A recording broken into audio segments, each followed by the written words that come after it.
jibber jab, bamboozle, nuka, noozle, bippity bop, she-gall.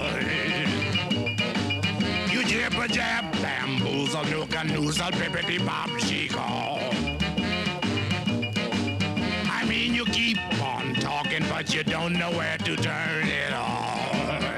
Welcome to the weekend. I'm Jon Caldara, president of the Independence Institute. You're watching Independent Thinking. One of my favorite topics is governmental nannyism, because you've already got a mom, but she's not doing a very good job. You need a whole bunch of other mothers to tell you what to eat, what not to do, to wear your seatbelt, to stop smoking.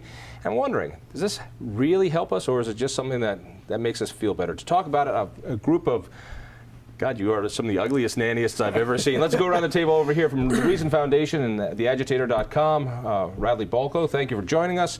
David Martosko from the Center for Consumer Freedom. Yep. I like that idea. From the Denver Post and the author of the book on nannyism called Nannyism, right? Nanny State. Nanny State. David Harsanyi. Andrew Boucher from Fort Collins, a political activist and all-around good troublemaker. That's right. All right, let's just talk about that. it. What's a good definition for nannyism? I mean, it seems to take so many forms, and it feels good at first. And when we go off on it as being dangerous, people say, "Oh, come on, we're just trying to help people." Let's go to the author first, who wrote the book. Give me nannyism. It's tough to define, I think, but for me, I think when government crosses the line from trying to convince you to do the right thing to coercing you to do the right thing in some way. So that's where I draw the line, at least. I mean, I'm annoyed by public service announcements as well and all that stuff, but I think when government tells you you can't smoke or tries to social engineer in a way of restricting you with taxes or something like that. Smoking, bad advertisements, the Surgeon General's warnings okay Right. with you, but when they start giving you the sin taxes and banning it, that's nannyism. I think so. It's not okay with me. I'm against the warnings, but you know, I've got a long way to go to pull that back. Well, I because think. people today don't know smoking's bad for you. Let's go to the Center for Consumer Freedom. Now, you guys actually work to make sure that I have the right to kill myself with fat and lard and all that other good stuff. Absolutely. If you're stupid enough to, visit an all-you-can-eat buffet and pack an overnight bag, then you get what you get. Personally, I like C.S. Lewis's definition of that kind of interference, which is, he says that there are some people who will torment us for our own good and with the approval of their own conscience.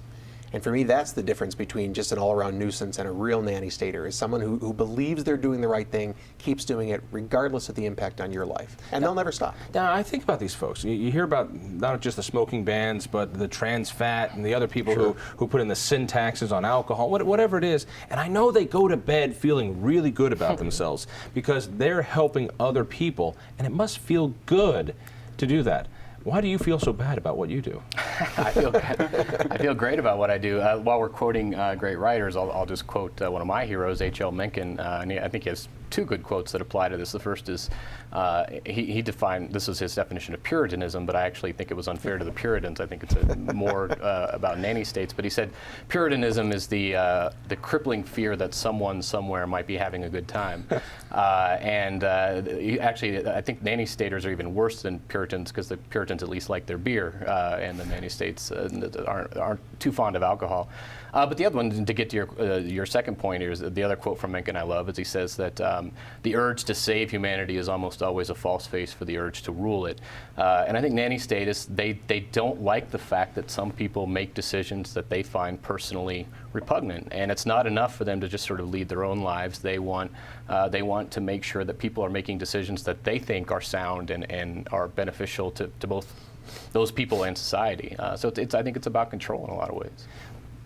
When you come up against a nannyist, none of them will ever say that, yeah, I want control over your life. Now, you've been in the wars on the local level, and a lot of these started at the local level. The first smoking ban started in my hometown of Boulder, and now there's not a single fern bar, gay bar, biker bar where somebody can enjoy a cigarette or and a beer, and it just seems an awful shame. But not one of them, and you've dealt with them close up, they're not going to say, yeah, I'm a socialist, I want to control the way you live. Well, they never come out and say that. I think it all starts with a barking dog. And it's the barking dog that annoys you. It's never your own barking dog. And then you get enough neighbors to decide that, the barking dog's a problem, and so we're going to come up with some sort of legislation to outlaw barking dogs, and you have a majority, and the majority rules. We see that all the time in the neighborhoods, where there's a fence slat missing, and that's driving down property values. They use that as an excuse all the time. And all of a sudden we have a $1,000 fine for a missing fence slat in the city of Fort Collins. Happens everywhere, and we see it house to house. So.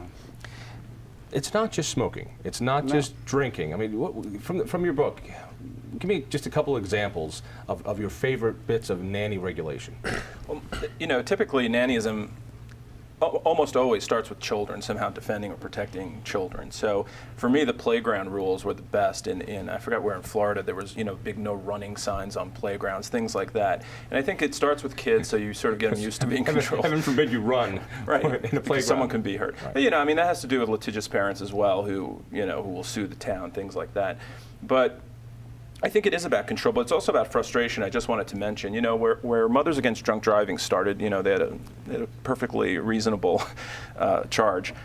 But they get frustrated when things don't go their way, and that's what I think happens with nannyists. You know, they see that people are still obese, they're still smoking, and they decide that it's not enough to put warning signs. It's time to actually make them do the right thing. So I think it builds up. So that's why we're at the nanny state now. Though I think we've surpassed the nanny state in many ways when we start nationalizing companies and things like that. But that's a separate issue. Let me get to the moral issue, and what I dislike about this is, you know, right there, the second thing in line in the Declaration: life, liberty, pursuit of happiness. Liberty, right there, and pursuit of happiness. You think that if your pursuit of happiness is to eat trans fat laden donuts, you should be able to do so. Well, it's the externalities is what they talk about. You're taking away someone else's liberty by being irresponsible and costing them money and making them work harder. Let's take the obvious one: smoking. Okay. Now, I don't smoke. I don't know if you guys smoke. I hate being around smokers. I dislike secondhand smoke, and it's really nice to go into any bar now in Colorado and not have to deal with it.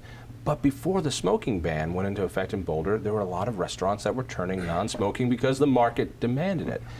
But now that there's 80% of us, we can beat up on the 20% of those guys and make sure I don't have to go into any bar. I can force a bar owner, I can force a business owner to run his private establishment to my likes. It's nice. It's nice if you don't like secondhand smoke, and I think I agree with you. We have a smoking ban in D.C., and I like the fact that when I come home after going out, my clothes don't smell like smoke. But I'm also they do smell of cheap perfume. But I'm also and stale beer that I've probably spilled on myself. Sure. But I mean, this is a property rights issue. People talk about this being a smoking issue or a non-smoking issue. This is a property rights issue, and I find it extremely disturbing that in a good portion of the country now, you know, a man can't or a woman can't buy a piece of property, invest his own time and his own sweat and his own labor, and wants to start a smoky blues bar where we can have blues bands come in and have this kind of, you know, atmosphere where people can come in and have a beer and listen to blues and smoke a cigarette or a cigar. You can't do that anymore, and I find it's. I hate to use the word un-American because it sounds so cliched, but there is this. I mean, we have a long tradition of respecting property rights and entrepreneurship in this country, and it's been overcome by this urge to control people's private decisions. It's more than just the property rights. It is true diversity. Now, we keep hearing, I come from Boulder, so I hear diversity all the time. Diversity. All people have different lifestyles, but if your lifestyle includes smoking and you want to congregate with people who also enjoy smoking and do the activity, you can't do so. Here, when we push the issue saying, well, you don't have to go into that bar, they went to the very next issue, which was the workers. The workers don't have a choice. And so we're passing this nannyist legislation for the workers. Well, I think it's funny, we talk about this being un-American. I think we've lost sight of what American really means. I just got back from a couple weeks in China, and I'll tell you, China smokes. That this entire country is lighting up left and right. They smoke in the hotels, they smoke in the bars, they smoke in the Walmart. They have Walmart in China. It's the temple of consumerism, they call it. But not only do they smoke, but they eat what they want. They don't listen to anybody who says, "Hey, that's an endangered seahorse. You can't eat that." By the time you finish the sentence, it's in his mouth. They have, I think, a greater sense, in some cases, even though they have a command and control government, the rank and file people have a greater sense of individual liberty than we've grown up with. I was absolutely stunned by the fact that there's nobody in China agitating to put calorie and fat gram warning labels on food. There's no nutrition facts on the packaged foods. You could buy a box of chocolate without, you know, being lectured about exactly how many grams of fat are in it. I think that's a good thing. Some people might say, oh, the horror. What will happen to the children? I said, they're just fine. There's only one per family, but they're great.